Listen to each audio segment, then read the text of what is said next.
Vi cercheremo casa per casa in tutto il mondo per sgozzare voi e i vostri bambini. Un messaggio dai contenuti violenti che fa rabbrividire, scritto a caratteri cubitali con della vernice rossa. È comparso sul muro dell'ex galoppatoio del Lido di Venezia lungo via Sandro Gallo. Ferma la condanna dal mondo politico, in primis dal Partito Democratico veneziano e regionale. Parole di violenza, parole forti, parole da condannare per non lasciare il minimo spazio a chi vuole usare questa situazione internazionale che c'è per seminare odio.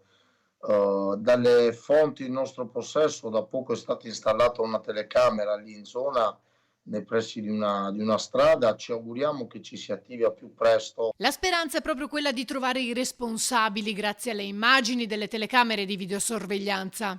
Un gesto che va sicuramente condannato e credo che ci sono tutti gli elementi per anche tentare di capire chi lo abbia fatto, ecco. Ci auguriamo che funzioni la telecamera. In poche ore la parete è stata ripulita da Veritas su disposizione del sindaco Brugnaro, che sui social ha fermamente condannato il gesto. A nome dell'amministrazione si legge: condanno le ignobili e infamanti scritte antisemite apparse lungo il muro. Una vergogna che ho prontamente fatto coprire, ha concluso. Fondamentale ora il lavoro delle forze dell'ordine nell'individuare il o i responsabili. È importante capire se c'è una matrice politica ben determinata o se è un cretino che ha voluto fare una cretinata. Questa credo sia la prima cosa, perché se è un cretino va sicuramente punito, ma se c'è una matrice politica credo la preoccupazione debba essere un po' più ampia.